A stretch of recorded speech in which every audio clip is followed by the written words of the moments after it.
Hello, আজকে আমি একটি সার্ভে রিপোর্ট করলাম। সেই সার্ভে রিপোর্টটা হলো লিডারশিপ সার্ভে। এই লিডারশিপ সার্ভেটা বেসিক্যালি করেছে save the children in collaboration with Nuffield college, university of Oxford. Basically এই স্টাডিটা করা হয়েছে ইন্টারন্যাশনাল অর্গানাইজেশনসগুলোর নেক্সট 10 ইয়ার্সে আসলে তাদের ভাবনাটা কি, এবং এই স্টাডির স্কোপ অফ ওয়ার্কের মধ্যে তারা ইন্টারভিউ করেছিল 50 টপ ইন্টারন্যাশনাল অর্গানাইজেশনস।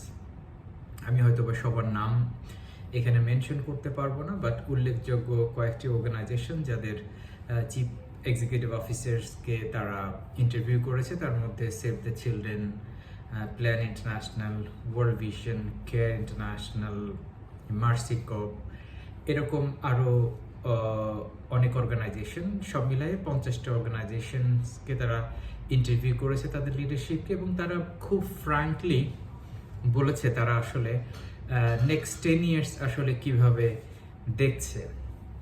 এবং এখানে বিভিন্ন বিষয়ে আসলে তাদেরকে প্রশ্ন করা হয়েছিল।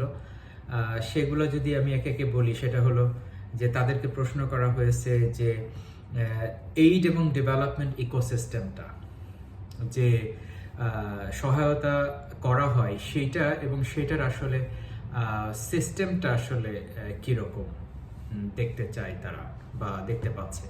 2 নম্বর যে বিষয়ে কথা বা প্রশ্ন করা হয়েছে তাদেরকে, সেটা হলো যে ভিশন 2030, তারা বাই 2030 আসলে কি ধরনের চেঞ্জেস তারা মনে করছে। 3 নম্বর লেজিটিমেসি অফ ইন্টারন্যাশনাল এনজিওস, যে আসলে মানে লিগ্যাল ভিত্তিটা কোথায়, আসলে তারা তাদের লেজিটিমেসিটা কিভাবে দেখছে। 4 নম্বর লোকালাইজেশন, লোকাল অর্গানাইজেশনগুলোর ক্যাপাসিটি বিল্ডিংয়ের ব্যাপারে, অথবা লোকাল সিস্টেম স্ট্রাকচারের ক্যাপাসিটি ডেভেলপমেন্টের ব্যাপারে আসলে তাদের চিন্তা ভাবনাটা কি। 5 নম্বর ফিউচার ফাইন্যান্স, যে ভবিষ্যতে আসলে অর্থায়নের জায়গাটা কীরকম হবে, ফিউচার ফান্ডিং সিস্টেমটা কীরকম হবে, সেইখানে কী ধরনের চেঞ্জেস বা চ্যালেঞ্জেস তারা চিন্তা করছে। 6 নম্বর লিডারশিপ এবং গভর্নেন্স, যে ইন্টারন্যাশনাল অর্গানাইজেশনসগুলোর আসলে নেতৃত্ব এবং হলো তাদের শাসন কাঠামো বা সুশাসনের ব্যবস্থাটা হলো কীরকম তারা মনে করছে। এবং সর্বশেষ যে বিষয়ে তাদেরকে প্রশ্ন করা হয়েছে আসলে যে ডিসরাপ্টার্স, আসলে ব্যারিয়ার্স তারা কি ফেস করতেছে ইন্টারন্যাশনাল অর্গানাইজেশনসগুলোর মধ্যে। এখন আমরা একটু ভিতরে ঢোকার চেষ্টা করি যে আসলে ফাইন্ডিংসগুলো কি ছিল, তাদের সাথে যে আলোচনা হলো। তো সেইখানে আসলে কতগুলো প্রশ্ন তাদেরকে করা হয়েছিল। কি প্রশ্ন? অনেকগুলোই করা হয়েছিল। তার মধ্যে অন্যতম একটি প্রশ্ন হচ্ছে how do leaders of INGO see the next 10 years, যে আসলে নেক্সট 10 ইয়ার্সকে তারা কিভাবে দেখছে আইএনজিও ইন্টারন্যাশনাল অর্গানাইজেশনসের প্রধান হিসেবে। তো তখন তারা এই কথা বলেছে যে ইন্টারন্যাশনাল অর্গানাইজেশনস এখন অনেক ক্ষেত্রেই তারা ডমিনেট করছে বা লিডারশিপ রোল প্লে করছে, কিন্তু নেক্সট 10 ইয়ার্সে এই লিডারশিপ, এই ডমিনেন্সটা কমতে থাকবে। এই আধিপত্য যেটা এখন আছে সেটা আসলে সামনের 10 বছরে ওভাবে তারা দেখছে না। 2 নম্বর পাওয়ার ডাইনামিক্সটা হচ্ছে শিফট হচ্ছে, যেটা লোকালাইজেশন আমরা বলি, যেটাকে যে আসলে লোকাল কমিউনিটি রাইজ করছে এবং লোকাল অর্গানাইজেশনসগুলা একটু সামনে চলে আসছে এবং ইন্টারন্যাশনাল অর্গানাইজেশনস একটু ব্যাকফুটে চলে আসছে। 3 নম্বর যেটা বলছে সেটা হলো যে রিলেশনশিপসটা হচ্ছে মোর নেটওয়ার্কড রাদার দ্যান হায়ারার্কিক্যাল। কারণ এখন আমি যদি বলি যে ইন্টারন্যাশনাল অর্গানাইজেশনসগুলো এখানে এখন যেটা আমরা অনেকটা হায়ারার্কিক্যাল হচ্ছে যে বিভিন্ন লেয়ার্স আছে, অনেকটা ডিসিশনসগুলো হয় হচ্ছে অনেক সময় টপ ডাউন, এবং এই জায়গাগুলোতে আসলে এখন ভবিষ্যতে যেটা তারা দেখতে পাচ্ছে সেটা হলো যে অর্গানাইজেশনসগুলোকে মোর নেটওয়ার্কড হইতে হবে, অন্য অর্গানাইজেশনের সাথে নিজেদেরকে কানেক্ট করতে হবে। একা একা আসলে কিছু করা যাবে না, যার যত নেটওয়ার্ক ভালো সে তত ভালো করবে। আর আইএনজিওসরা হচ্ছে প্রোঅ্যাক্টিভ হতে হবে, যেটা হলো meeting the needs of the communities, যে কমিউনিটির নিডস যারা ফুলফিল করতে পারবে যত দ্রুত আসলে তারা সার্ভাইভ করবে এবং ভালো করবে।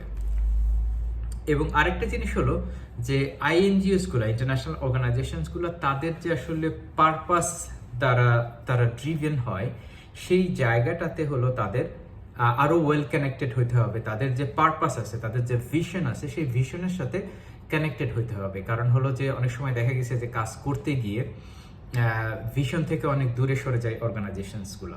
তো সেই জায়গাটাতেও তারা দেখতে চাচ্ছে যে তারা যেন ওই ভিশনের সাথে কানেক্টেড থাকে। এখন আরেকটা প্রশ্ন যেটা, যে how leaders of INGO see the challenges they face, আসলে কি চ্যালেঞ্জ তারা দেখতে পাচ্ছে। তো সেই জায়গাটাতে একটা হলো অফকোর্স যে এই জায়গাগুলোতে হলো যে গ্লোবাল নর্থের একটা ডমিনেন্স আছে, যে তারা মেইনলি ফান্ডিং আসে গ্লোবাল নর্থ থেকে, যেটা আমরা ওয়েস্ট বলে থাকি, যেটা আমরা ইউরোপ আমেরিকা বলে থাকি। তো এই জায়গাগুলোকে আমরা গ্লোবাল নর্থের মধ্যে জানি। তো সেই জায়গায় তাদের একটা আধিপত্য তো আছেই, এটা একটা চ্যালেঞ্জ। 2 নম্বর চ্যালেঞ্জ যেটা হলো যে ট্র্যাডিশনাল যে স্ট্রাকচার আছে এইড এবং ডেভেলপমেন্ট সিস্টেমের, যে এখানে সেকুলার অর্গানাইজেশনস আছে, ফেইথ বেসড অর্গানাইজেশনস আছে, এবং এই 2 ধরনের অর্গানাইজেশনের 2 ধরনের মেকানিজম আছে রিসোর্স মোবিলাইজেশনের। সো এইটা একটা চ্যালেঞ্জ। সেই জায়গাটাতে যারা ফেইথ বেসড অর্গানাইজেশন, তাদের কিছু অ্যাডভান্টেজ আছে, যে তারা কমিউনিটির কাছে সফট ডিমান্ড তৈরি করতে পারে, leveraging the emotional religious ground. তো সেই জায়গাটাতে এবং রিলিজিয়াস একটা অব্লিগেশনস থাকে, সেই অব্লিগেশনসের আন্ডারে মানুষ আসলে কন্টিনিউয়াসলি সাপোর্ট করে ফর দ্য হিউম্যানিটি। তো সেই জায়গাগুলোতে সেকুলার অর্গানাইজেশনসগুলো আসলে পিছিয়ে আছে, কারণ তাদের ফান্ডিংয়ের জন্য তাদেরকে ডিপেন্ড করতে হয় ফর্মাল এবং হচ্ছে ইনস্টিটিউশনাল ডোনার্সের উপরে, এবং সেই জায়গাটাতে আসলে অনেক চ্যালেঞ্জেস আছে।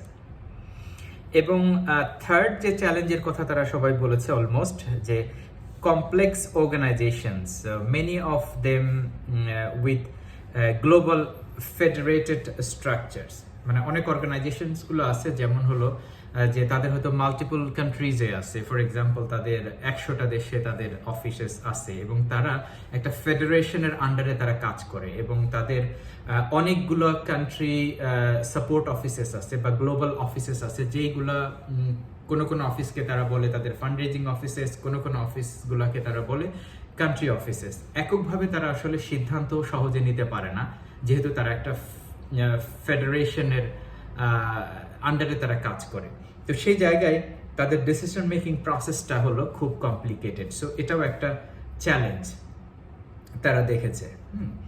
এবং আরেকটা চ্যালেঞ্জ তারা দেখেছে, সেটা হলো যে ডাইভার্সিটি, মানে লিডারশিপ গুলাতে যেটা আছে, যে ইন্টারন্যাশনাল অর্গানাইজেশনসগুলো লিডারশিপে সেখানে কি আছে, সেখানে হচ্ছে যে লিডার্সদের মধ্যে আসলে কম ডাইভার্সিটি আছে।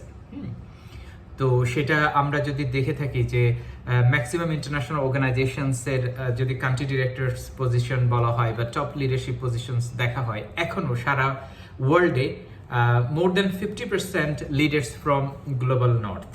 তো এই জায়গাটাতেও আসলে যেই ধরনের ডাইভার্সিটি থাকার কথা ছিল, সেই ডাইভার্সিটিটা এখনো আসেনি।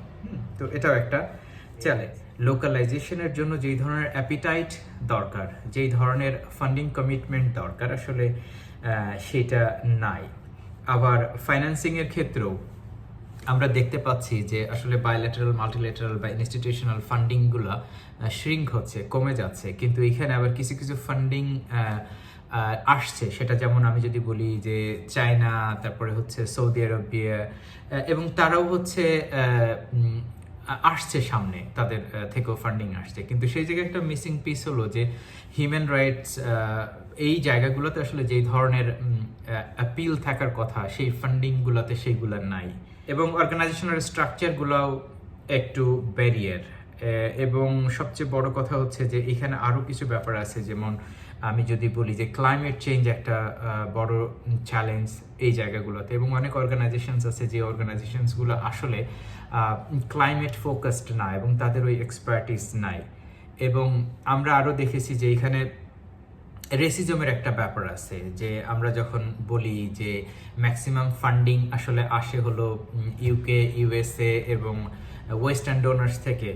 আমরা যদি ফান্ডিং টোটাল পোর্টফোলিও দেখি তাহলে গ্লোবাল ফান্ডিংয়ের প্রায় 60% আসে হলো ইউকে, ইউএসএ এবং ইউরোপিয়ান ইউনিয়ন থেকে, এবং রেস্ট 40% আসে হলো ওয়েস্টার্ন ডোনার্সদের থেকে। তো সেই জায়গাগুলোতে আসলে একটা বড় ধরনের একটা চ্যালেঞ্জ তো রয়েই গেছে। এবং আরেকটা জিনিস হচ্ছে যে ডিকলোনাইজেশন। সো আমরা এখনও আসলে রেসিজমের ভিতর থেকে আমরা আসতে পারিনি, যেহেতু আমি বললাম যে আসলে ওয়েস্টার্ন ডোনার্সদের থেকেই আসলে বেশি পয়সা আসছে সেহেতু, এবং রেসিজমের সেই ব্যাপারগুলো আসলে গ্লোবাল নর্থেই অনেক বেশি। গ্লোবাল নর্থেই যেহেতু বেশি, এবং আমাদেরকে এখনো কথা বলতে হচ্ছে ডিকলোনাইজেশন নিয়ে। তো এই জায়গাগুলা এবং আরো কোভিড পরবর্তী সময়ে আমাদের আসলে যে বিজনেস অ্যাজ ইউজুয়াল থিঙ্কিং এর জায়গা থেকে আমাদের ওখান থেকে সরে আসতে হচ্ছে। তো ওভারঅল আসলে ফান্ডিং প্যাটার্ন নিয়ে যদি বলি তাহলে নেক্সট 10 ইয়ার্সে আসলে ওরকম ম্যাসিভ আমরা চেঞ্জ দেখতে পাচ্ছি না। ট্র্যাডিশনাল ডোনার্সগুলাই আসলে ডমিনেট করবে। সেই জায়গাগুলোতে হয়তো বা কিছু পরিবর্তন আসতে পারে, যে ইন্ডিভিজুয়াল লেভেলে কিছু ডোনার্স আসবে যাদের নেটওয়ার্থ অনেক বেশি, এবং সেই লেভেলের কিছু ডোনার্স সামনে হয়তো আমরা দেখতে পাবো বা দেখতে পাচ্ছি। এবং ফিলান্থ্রপি সেটা হয়তো বা বাড়তে পারে। কিন্তু ওভারঅল আসলে ফান্ডিং ল্যান্ডস্কেপে যে কারেন্ট যে ট্র্যাডিশনাল বাইল্যাটারাল, মাল্টিল্যাটারাল এবং কর্পোরেট ডোনার্স আছে, তারা আসলে নেক্সট 10 ইয়ার্স তাদের মধ্যে খুব বেশি পরিবর্তন হবে না। হয়তো বা প্রায়োরিটিস বা জিওগ্রাফিক লোকেশনস তাদের সেই প্রায়োরিটিটা চেঞ্জ হইতে পারে due to multiple conflicts in the world. What might shape up international organizations ecosystem by 2030? তার মধ্যে আসলে of course money, then donors and localization. But আমরা খুব বেশি ওরিড হওয়ার কিছু নাই, বাট আবার নিজেদেরকে আসলে বিজনেস অ্যাজ ইউজুয়াল চিন্তা করলেও আসলে চলবে না। Thank you very much.